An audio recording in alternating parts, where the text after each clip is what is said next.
Welcome back. This was the last problem that we ended with, and let's go ahead and jump on to our next example. So we're graphing another piecewise function. It does only have two sections. G of x equals negative 3x minus 7 when the x's are less than negative 1, and g of x equals negative 5 when the x's are greater than or equal to negative 1. So again, the first thing that I'm going to do is I'm going to make myself that note at x equaling negative 1, the function is discontinuous. So that is where my graph jumps and does something else. It does not continue in the same form. It moves on and does something different. And again, to help me visually, I like to see that boundary line that I have at the negative 1.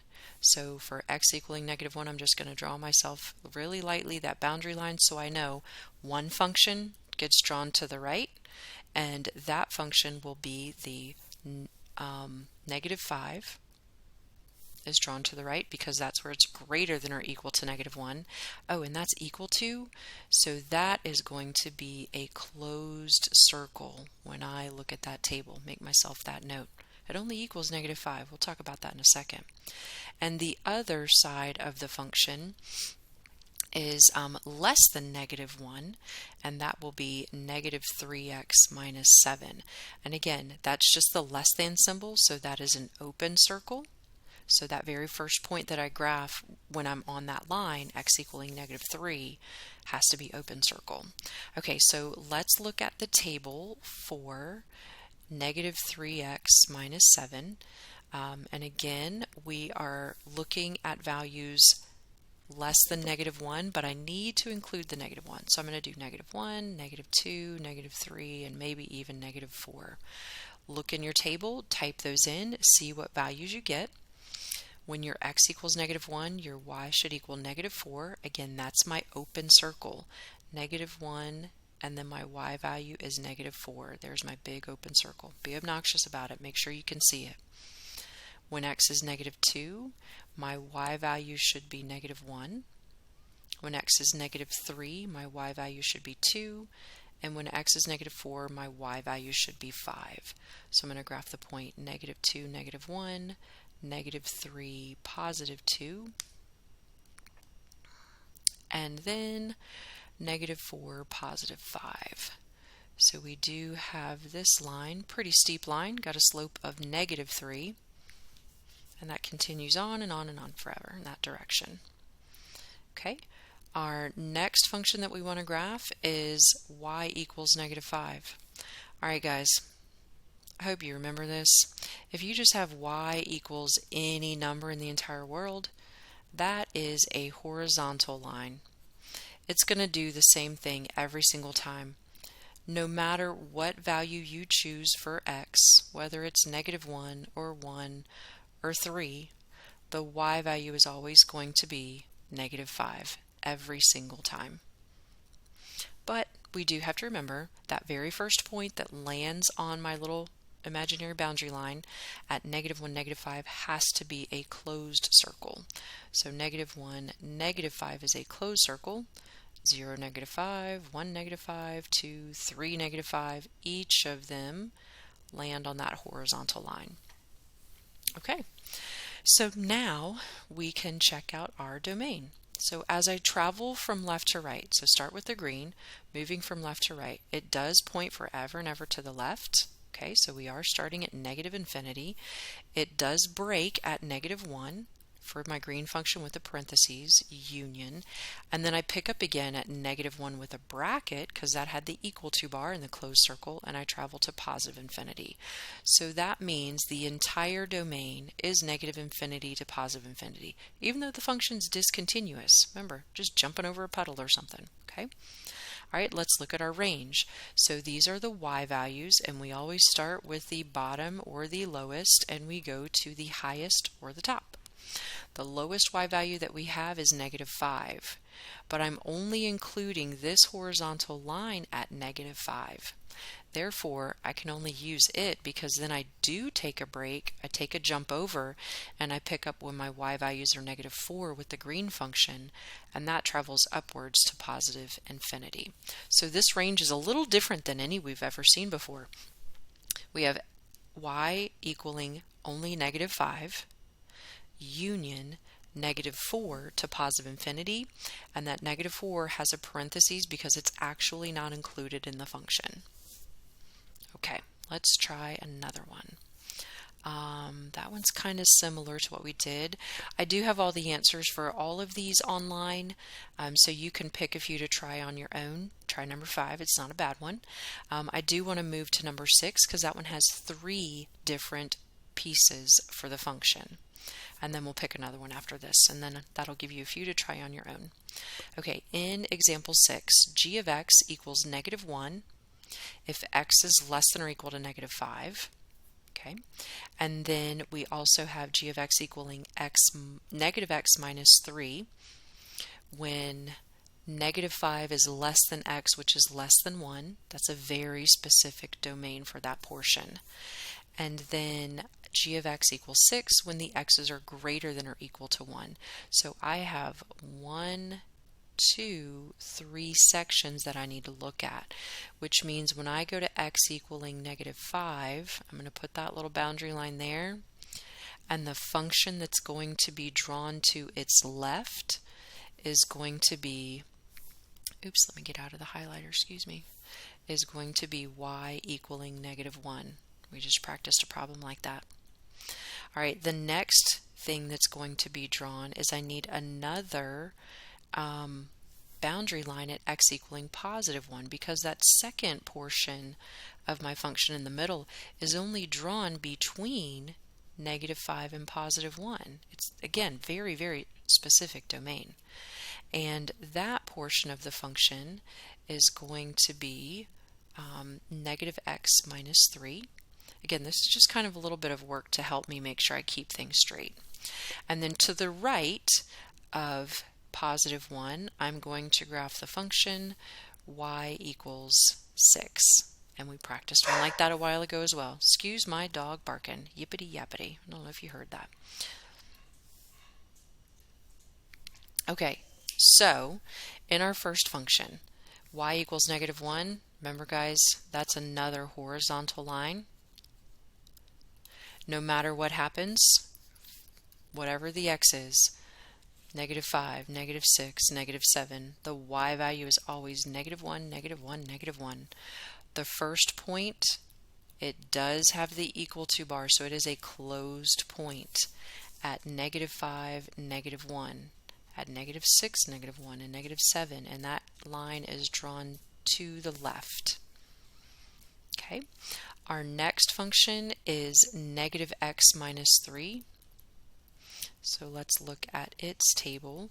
This one starts at -5 and travels all the way up to +1. So you need several of the points in there to see what the pattern looks like. So let's do -5, -3, -1, and +1. We'll kind of skip every other point. The first point does not have the equal to bar, so it's going to be open. And the second point, x is less than 1, again doesn't have the equal to bar, so it's open. So I'm going to have a little line segment drawn between 2 open circles for that middle section. All right, when x is -5, my y value should be +2. When x is -3, my y value should be 0. When x is -1, my y value should be -2. And when x is +1, my y value should be -4. So I'm going to plot the points -5, 2, open circle, -3, 0, -1, -2, and then +1, -4, open circle. So we do see this line segment drawn between -5 and +1, open circles on both ends. And then our last section of this is going to be when y equals 6. Again, another horizontal line. Doesn't matter what the x values are. The y values are always going to be 6. every single time. So I have to go greater than or equal to 1. Oop, that is a closed circle. Make myself that note. First point's going to be closed, and I want 1, 2, 3, and 4. So when x equals 1, my y value is 6, 3, 4, 5, 6. Closed circle. Then I want 2, 6, 3, 6, 4, 6, 5, 6, and continue on that direction.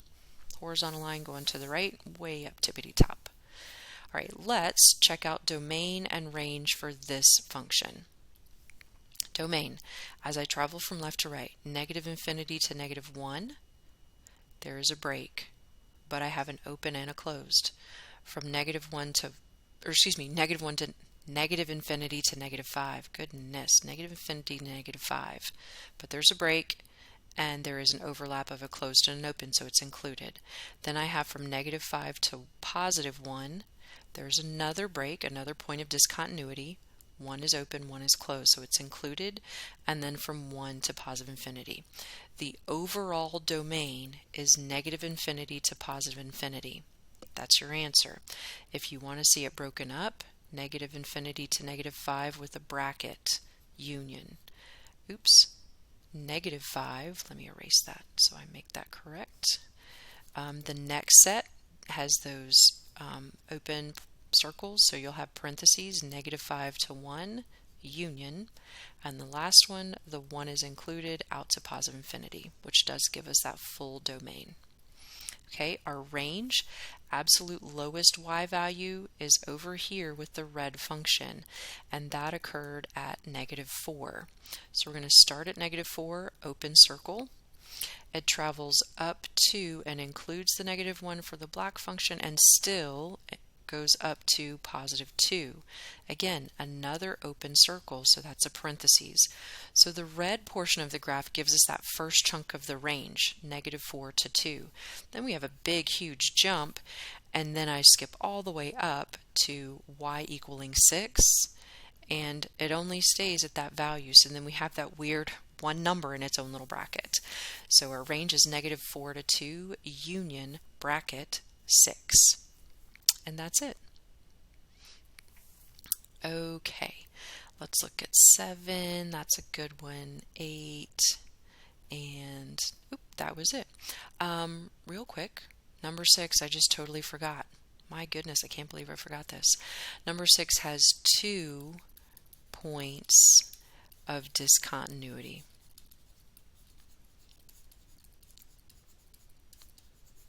Again, this happened at x equaling negative 5 and at x equaling positive 1.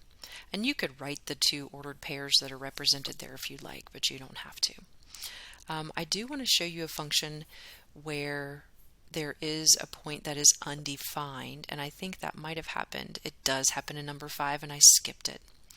All right, let's go back to number 5. I do want you guys to see that one.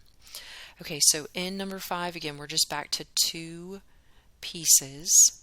So I have g of x equaling negative 5 halves x minus 1 when the x's are less than 2, and x plus 2 when the x's are greater than 2. So x equaling 2 is where my point of discontinuity is going to occur, where my graph is going to change direction.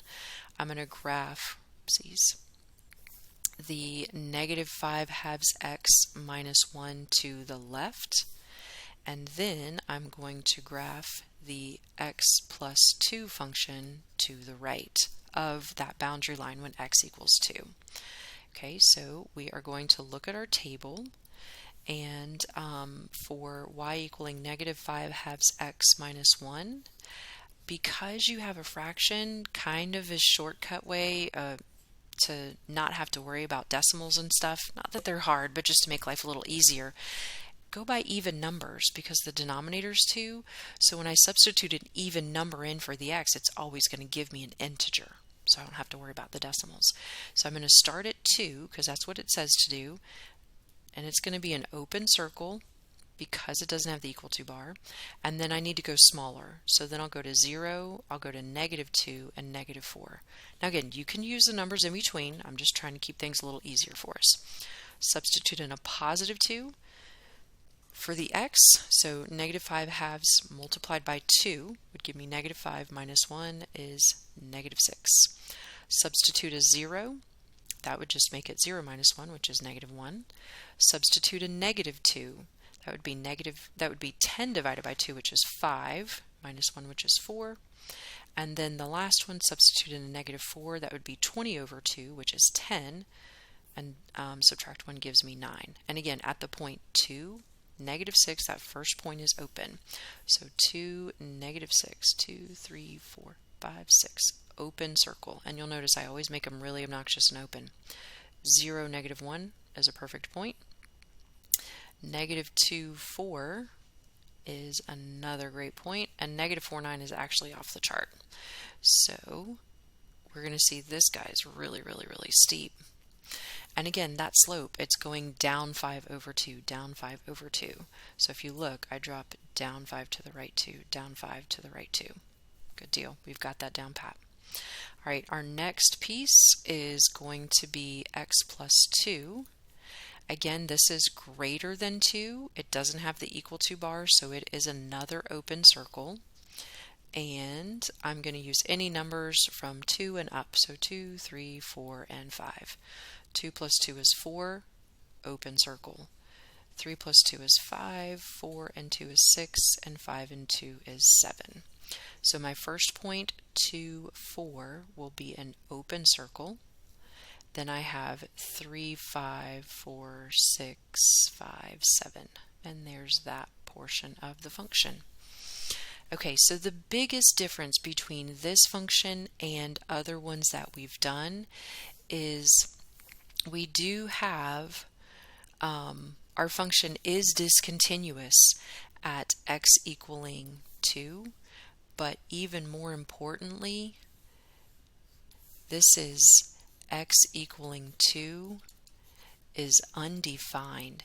And the reason it is undefined is because both of the functions have the less than or greater than symbol. They're not equal to. They have those open circles here.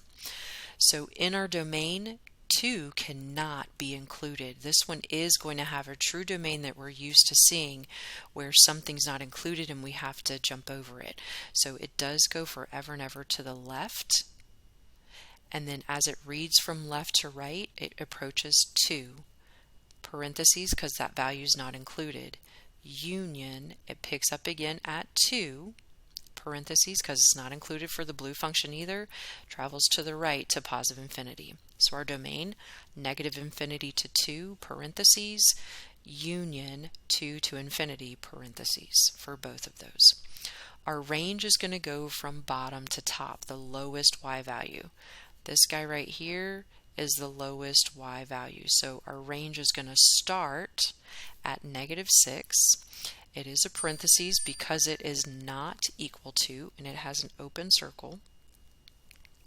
And then it does continue to travel up to where we see that other open circle where the y value is 4, but look, I've got a closed circle there too, so it's included, and then both functions continue on to include all the way up to infinity.